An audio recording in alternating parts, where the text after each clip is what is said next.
Welcome to my Tripathi English classes. आज हम लोग सेंटेंसेस के काइंड्स के अगले पार्ट के बारे में बात करते हैं। वो है exclamatory sentence and optative sentence. Right, सबसे पहले मैं एक्सक्लेमेटरी सेंटेंस की बात करती हूँ। काइंड्स ऑफ सेंटेंसेस में हम सबसे पहले आज एक्सक्लेमेटरी सेंटेंस की बात करते हैं कि एक्सक्लेमेटरी सेंटेंस को हम कैसे पहचानेंगे। It shows some sudden feelings. जो एक्सक्लेमेटरी सेंटेंस होता है वो अचानक से होने वाली फीलिंग्स को शो करता है। Right, some sudden feelings. Sudden feelings वो होती है जिसके बारे में आपको पहले से पता नहीं होता। जैसे कि हम जा रहे हो, अचानक से स्टम्बल कर जाए तो हमारा ठोकर लग जाए तो हमारे मुंह से आवाज आएगी आउच। राइट, हमको पता नहीं होता कि हम गिरने वाले हैं या ठोकर लगने वाला है। आप कहीं गए हो और आपको पता नहीं है और पापा आपके आ गए, कहीं आउट ऑफ स्टेशन है और डायरेक्ट वहां आ गए, तो आप सरप्राइज हो जाओगे। राइट, एक पॉइंट छूट गया है जब मैंने एक्सप्लेन किया, तो वहां पे ETC में आप सरप्राइज भी ऐड कर लीजिएगा। तो आपको आश्चर्य होगा कि अरे पापा तो आउट ऑफ स्टेशन थे, यहाँ आ गए अचानक से। तो these are some sudden feeling, कि जो फीलिंग्स हमको पता नहीं होती, यानी क्या होने वाला है वो आपको पता नहीं होता, उसी को हम क्या कहते हैं, सम सडन फीलिंग्स। तो एक्सक्लेमेटरी सेंटेंस हमेशा सम सडन फीलिंग्स को शो करता है। वो फीलिंग्स आपकी अच्छी भी हो सकती है, बुरी भी हो सकती है, यानी आपको खुशी भी दे सकती है और आपको दुख भी दे सकता है, आपको शाबाशी भी दे सकता है। फीलिंग्स किसी भी तरह की है तो वो आपका एक्सक्लेमेटरी सेंटेंस होगा, but having mark of exclamation. केवल फीलिंग शो होने से आपका एक्सक्लेमेटरी सेंटेंस नहीं होगा जब तक कि उसमें ये सिंबल न लगा। राइट, यानी इस सिंबल के साथ सम सडन फीलिंग्स शो हो रहा है तो that will be exclamatory sentence. अब एग्जांपल देते हैं। राइट, जैसे हम कहें अलास। Right, alas. अब यहां पे हमने ये लगा दिया mark of exclamation. He was ruined, he was ruined। तो यहां पे है कि वो बर्बाद हो गया। अलास कैसी फीलिंग को शो कर रहा है, दुख को, कि हाय वो बर्बाद हो गया। अब जैसे ये पहला एग्जांपल हो गया, दूसरा एग्जांपल हमने दे दिया कि well done, well done, keep it up, keep it up, बहुत अच्छा, इसको जारी रखो। जैसे आपने कोई काम किया, अच्छा किया, तो आपको शाबाशी मिलती, वेल डन, वेल डन, बहुत अच्छा, कीप इट अप, इसको बनाए रखिए।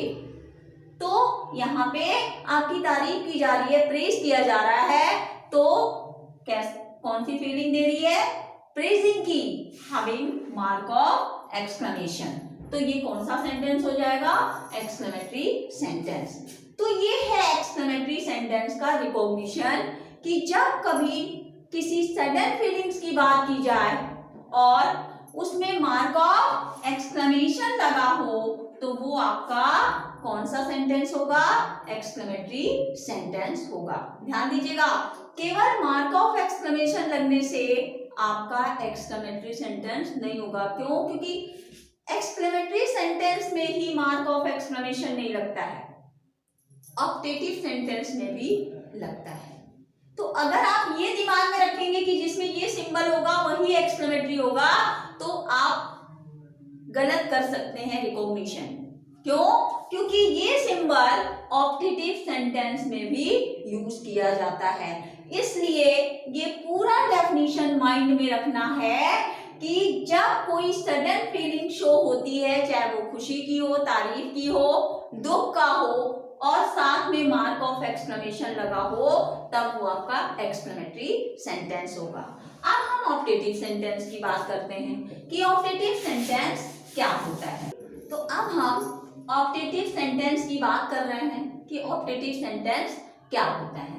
It shows blessing, it shows blessing and wishes, having mark of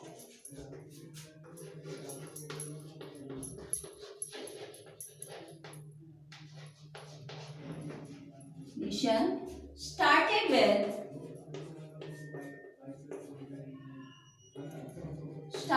with the word may।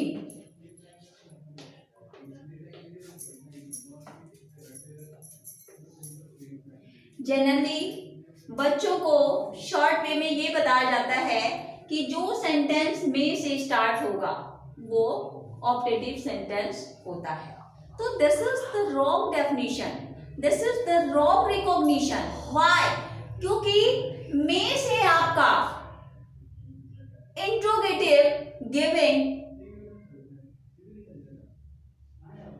Sense of imperative sentence बनता है। अगर हम कहें कि में से स्टार्ट होने वाला सेंटेंस ऑप्टेटिव होता है, तो अगर कोई बच्चा कहता है मे आई कमिंग, तो मे से स्टार्ट हुआ, तो उसको भी ऑप्टेटिव होना चाहिए। क्यों? क्योंकि हमने बताया कि जो सेंटेंस में से स्टार्ट होगा वो आपका ऑप्टेटिव होगा। तो अगर हम लिखते हैं कि मे आई कम इन, तो ये ऑप्टेटिव होना चाहिए। क्यों? क्योंकि मे से स्टार्ट है। लेकिन नहीं, मे से स्टार्ट है लेकिन यहाँ पे क्वेश्चन मार्क लगा है, यहाँ पे वो आपसे आदेश ले रहा है, क्वेश्चन में वो आपसे आदेश ले रहा है कि क्या मैं अंदर आ सकती हूँ या आ सकता हूँ। तो मे से केवल स्टार्ट होने वाला सेंटेंस ऑप्टेटिव नहीं होता है। Started with may, having the sense of blessing and wishes, ended with the symbol of mark of exclamation, mark of exclamation, right? कि सेंटेंस में मार्क ऑफ एक्सक्लेमेशन भी लगा हो, मार्क ऑफ एक्सक्लेमेशन के साथ साथ सेंस किसकी हो, ब्लेसिंग की या विशेस की हो, राइट? और साथ में मे से स्टार्ट हो। मैं आपको एग्जांपल देती हूँ। वंस अगेन डोंट की दिस फैक्ट कि the sentence started with may will be optative sentence, कि जो सेंटेंस मे से स्टार्ट होता है वो ऑप्टेटिव होगा। ऐसा नहीं, मे से स्टार्ट हो लेकिन सेंस किसका हो, ब्लेसिंग और विशेस का, साथ में मार्क ऑफ एक्सक्लेमेशन भी लगा हो, तभी वो आपका ऑप्टेटिव सेंटेंस माना जाएगा, अदरवाइज नहीं माना जाएगा। जैसे मैं एग्जांपल दे रही हूं, may God, may you lie long, may you lie long, right? May you lie long. Here you can see in this sentence, sentence started with the word may से start है, as I have already written, started with the word may, यानी sentence जो may से start हो, having the sense of blessing and wishes। तो what type of sense is here? May you live long, कि लंबी आयु हो, यानी यहाँ पे कोई आपको आशीर्वाद दे रहा है, ब्लेस कर रहा है। तो कौन सा सेंस आ रहा है, ब्लेसिंग का। साथ में हमने कहा हैविंग मार्क ऑफ एक्सक्लेमेशन, तो आप देख सकते हैं कि ये सिंबल भी लगा हुआ है। यानी ये सारी चीजें जो हमने लिखी हैं वो इस सेंटेंस में कवर हो रहा है कि जो सेंटेंस में से स्टार्ट होगा और मार्क ऑफ एक्सक्लेमेशन से एंड होगा, having the sense of blessing and wishes, that will be called optative sentence, right? So now both sentences have been completed, right? Thank you.